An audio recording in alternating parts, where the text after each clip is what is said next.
आज हम हड़प्पा सभ्यता के अंतर्गत हड़प्पा सभ्यता में नगर नियोजन प्रणाली एवं हड़प्पा सभ्यता के पतन के कारणों का अध्ययन करेंगे। उत्तम प्रकार की नगर नियोजन व स्थापत्य कला हड़प्पा सभ्यता की प्रमुख विशेषता मानी जाती है। वहीं बात करें तो हड़प्पा सभ्यता की सुंदरता हड़प्पा सभ्यता की नगर नियोजन प्रणाली व स्थापत्य कला के अंतर्गत स्पष्ट रूप से दिखाई देती है।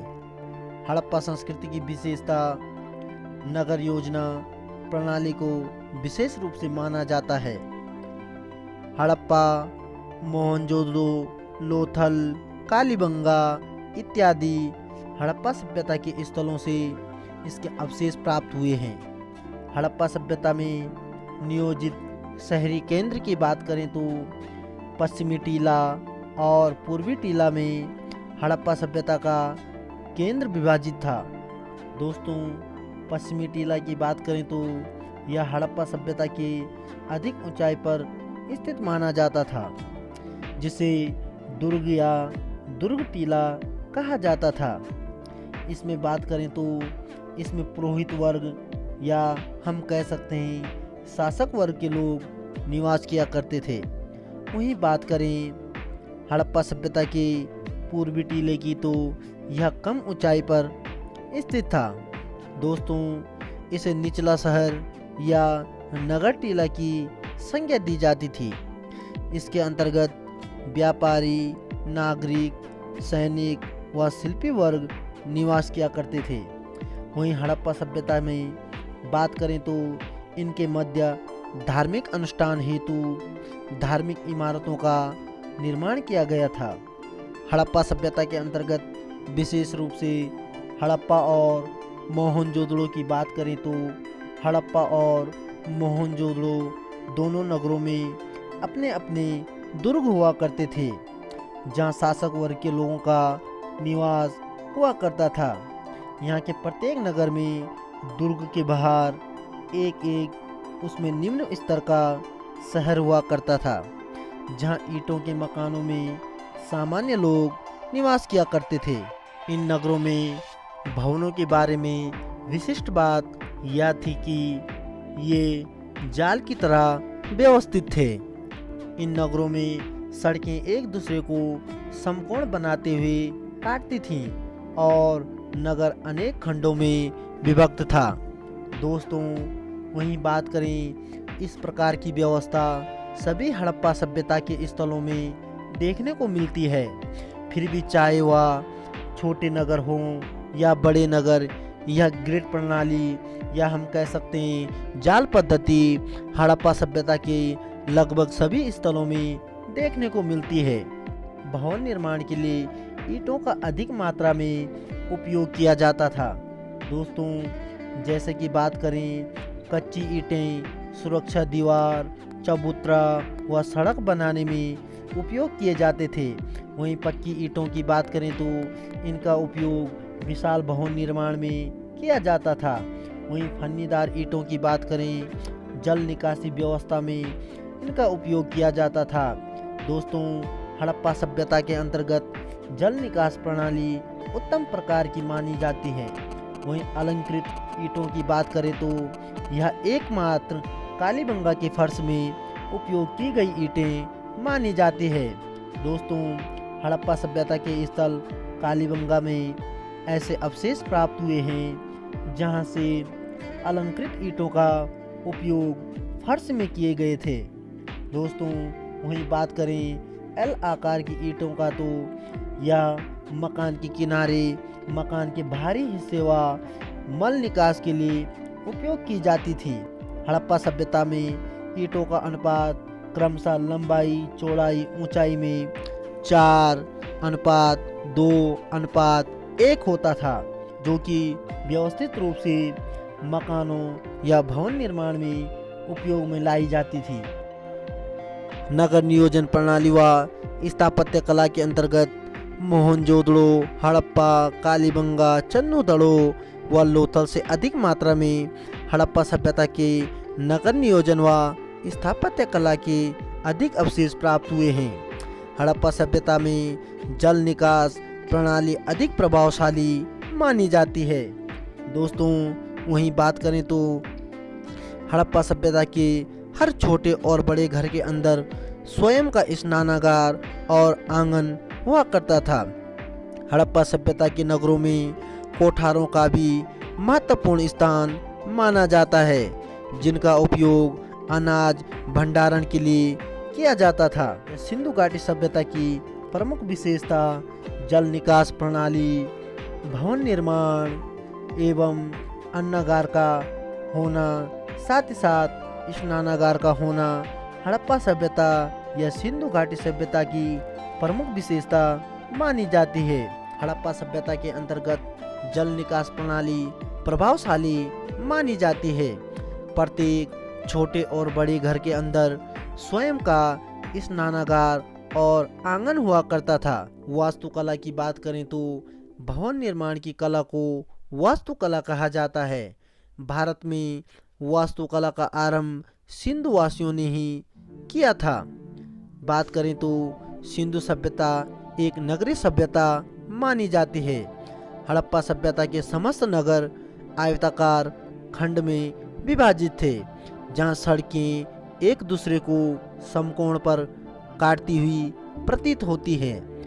हड़प्पा काल में भवनों में पक्की व निश्चित आकार की ईंटों का प्रयोग हुआ करता था।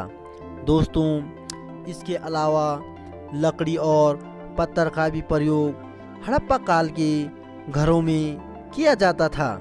हड़प्पा सभ्यता के अंतर्गत मकानों का मुख्य द्वार हमेशा घर के पीछे खुलता था।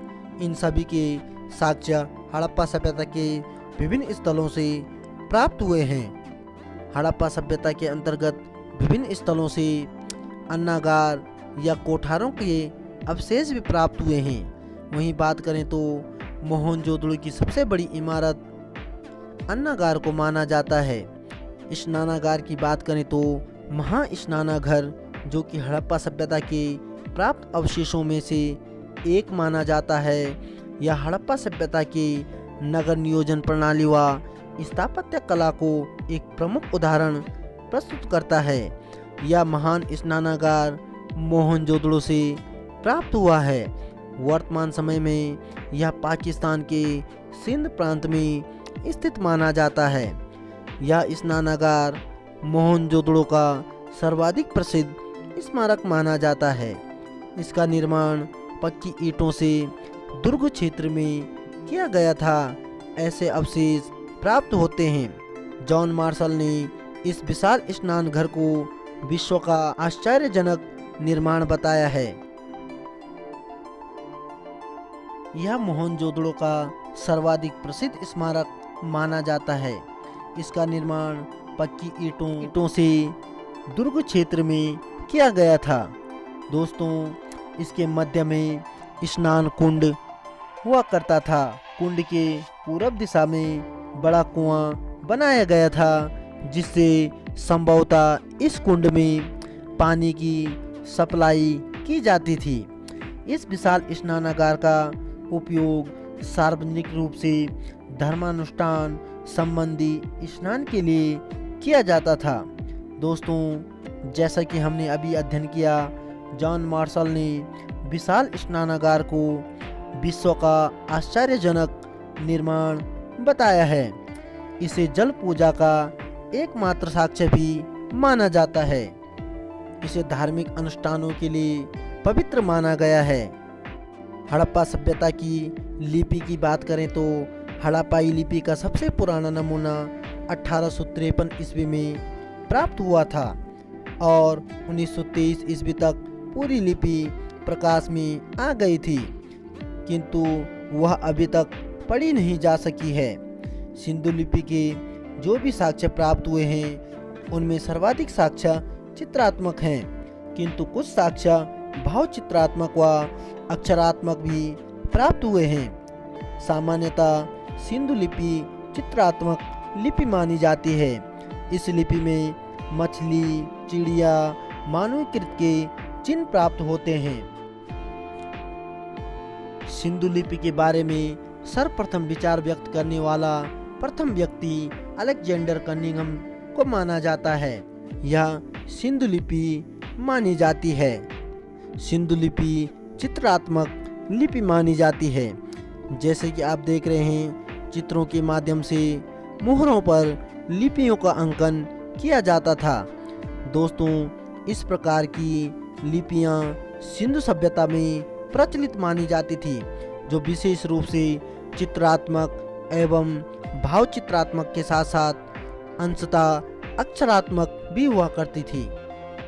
दोस्तों, जैसा कि आप चित्र के माध्यम से देख रहे हैं, यह सभी सिंधु लिपि के प्रतीक चित्र माने जाते हैं। सिंधु लिपि दाएं से बाएं की ओर लिखी जाती थी। ध्यान रहे, भारत की सभी लिपियां बाएं से दाएं ओर लिखी जाती है, जबकि सिंधु लिपि दाएं से बाएं ओर लिखी जाती थी।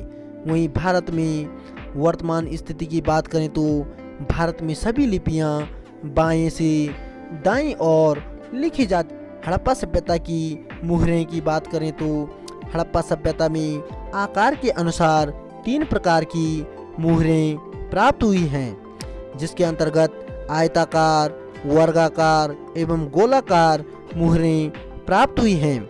आयताकार मुहरें की बात करें तो यह सर्वाधिक प्राप्त हुई है और इन पर सिंधु लिपि मिली है। वर्गाकार मुहरों की बात करें तो इन मुहरों पर पशु पक्षी और पीपल के पत्ते का अंकन हुआ है। गोलाकार मुहरों की बात करें तो ये संख्याओं में सबसे कम प्राप्त हुए हैं। सैंधव मोहरें अधिकांशतः सेल खड़ी की बनी हुई प्रतीत होती हैं।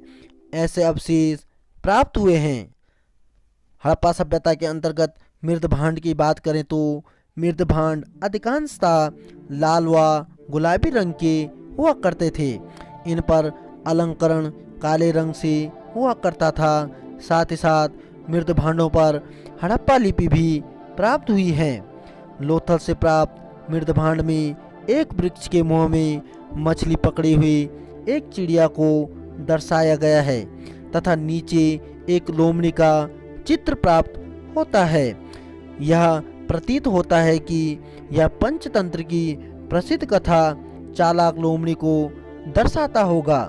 हड़प्पा सभ्यता के पतन के कारणों की बात करें तो हड़प्पा सभ्यता के पतन के विभिन्न विद्वानों द्वारा अलग अलग कारण बताए गए हैं। स्टुअर्ट, पिगाट और गॉर्डन चाइल्ड ने हड़प्पा सभ्यता के पतन में भारी आक्रमण या जिन्हें हम आर्यन आक्रमण भी कह सकते हैं, इनके द्वारा हड़प्पा सभ्यता का पतन भारी आक्रमण या आर्यन आक्रमण के द्वारा बताया गया है। वहीं बात करें KVR कैनेडी द्वारा हड़प्पा सभ्यता के पतन में महामारी को प्रमुख कारण बताया गया है।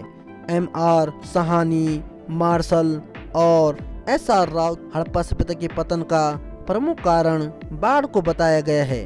RL स्ट्रेन, AN घोष ने जलवायु परिवर्तन को हड़प्पा सभ्यता का प्रमुख कारण बताया है। दोस्तों, सामान्यतः बात करें तो हड़प्पा सभ्यता के पतन के संबंध में अभी तक विद्वानों में मतभेद प्रतीत होता है। प्रमुख रूप से बात करें तो हड़प्पा सभ्यता का पतन का प्रमुख कारण जलवायु परिवर्तन को भी माना जा सकता है। जलवायु परिवर्तन के साथ साथ हड़प्पा सभ्यता में सूखा होने के कारण हड़प्पा सभ्यता में महामारी फैलने का अनुमान भी लगाया जा सकता है, जिसके कारण हड़प्पा सभ्यता का पतन संभव हुआ होगा।